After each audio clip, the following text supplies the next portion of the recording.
The War Gets Colder is an alternate history video / mod idea over an alternate Cold War and ending. So where do we begin? It's 1987, and the United States is approaching a major election. But before we get to the candidates, several events reshape the political landscape. In October, President Ronald Reagan and Vice President George H.W. Bush are severely injured in a major explosive attack, along as many others.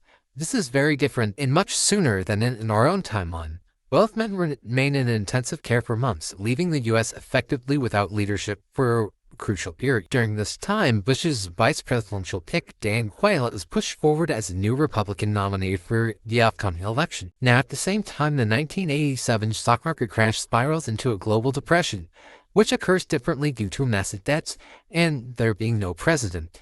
A chain reaction begins as several African governments default on massive debts, sparking civil wars, further defaults worldwide. Confidence collapses, credit evaporates, and one nation after another slides into economic chaos. The United States itself would finally default, but only after the 1988 election, due to Jim Wright's accession into power of president, and him stating the U.S. will not take the world even further down when the world economy has already crashed to a halt. The chaotic 1988 election follows suit. The election becomes a three-way and highly unstable contest. Dan Quayle, a Republican, can easily secure about 40% of the vote due to public sympathy after the attack on Bush. He will be switched back to Bush once he heals. Michael Douglas, Democrat, can also reach roughly 40% of the vote, only if he has a strong campaign. A wild card appears. Ron Paul runs for president under the Libertarian Party, with Donald Trump as his VP pick. This only occurs if the player chooses. However, regardless of who wins, an outcome is grim. A newly elected president is assassinated within a month. Their vice president takes power, but only briefly to be able to pass a handful of high-impact policies before the country collapses around them. These emergency actions may include tariffs targeting the entire world, only China, or no one at all. Emergency economic controls, security laws attempting to hold the country together. But the U.S. fractures anyway. Power is fought over by state governments, communist groups, nationalist factions, the resurgent KKK, and black rights militias. But which faction gains influence depends on one of the three majors who won the election. But how did we get here? To understand the breakdown of the late 80s, we need to go back to the early Cold War. The Cold War divergence. Some colonial powers cling on more aggressively to their empires. This intensifies independent movements, pushing many young nations towards communism as their trust in Western democracy collapses. Meanwhile, the U.S. pours billions into propping up these democracies and dictators across the world. The Chinese Civil War ends differently in this timeline.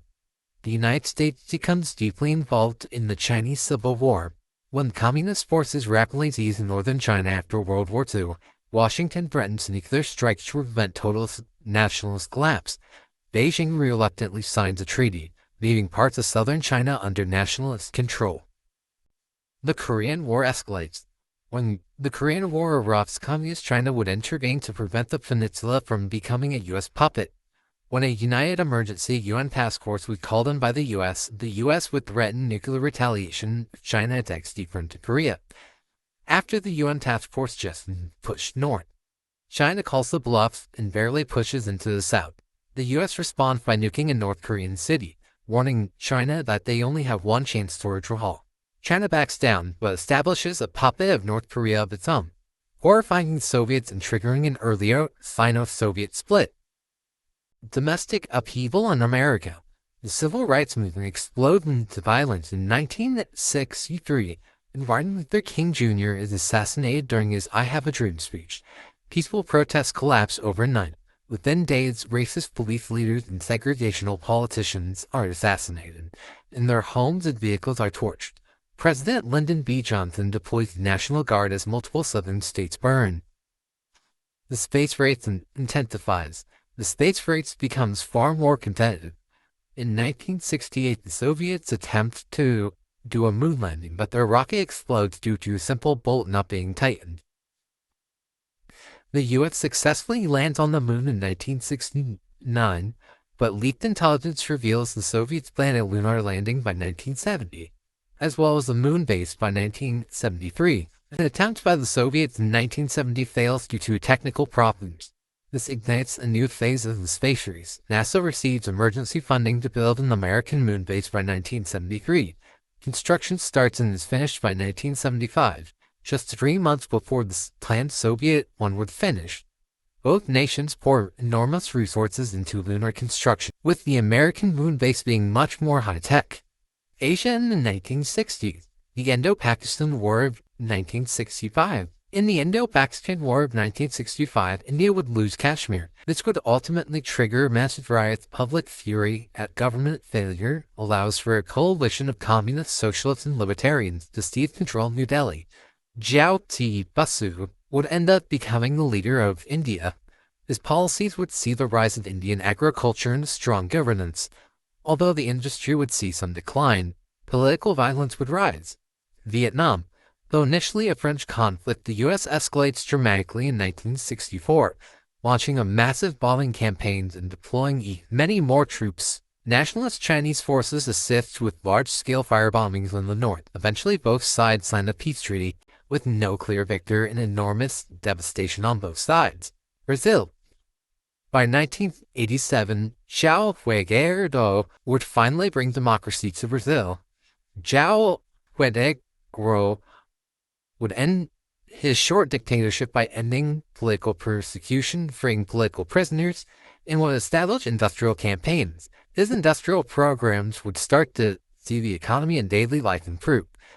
If the player plans to go with Brazil, they must then decide how the first elections go. The Soviet Union. In this timeline, the Soviet Union isn't doing as well as it was in our own timeline. The Soviets spend massively to afford space adventures, as well as proxy conflicts. By 1982, when Leonid Brezhnev died, Yevgeny Ivanovsky, a high-ranking general, would coup the government and take power over the Soviet Union. Yevgeny Ivanovsky would then be a mix of a hardliner and a reformer. He would see that the Soviet Union needed reform and a wave of nationalism. He would push funds into ending the war of Afghanistan, to which would still be fighting in 1987. He would also start to open up the market for foreign business, with companies quickly opening doors in the USSR. If the player were to choose the Soviet Union, they would need to watch over the leader's health, as his death is in October 1991, looms near. The player would also have to decide the fate of the Soviet Union with its next leader. This is the bit of Part 2. Part 2. How Christmas of 1989 isn't advertisements and young children hoping for dolls and toy trucks. It's drawing fires, war, and chaos. By Christmas of 1989, the effects of the economic crash barely improved. But more than that, the world had started to go down the road of self-fulfillment, with the UK and France taking 3 different possible but diverging paths. I also hope that you enjoyed this video, because this is something entirely new. I've never done this before, and I'm afraid to talk in videos. Or this is more the first time I talked in videos before, so, yeah.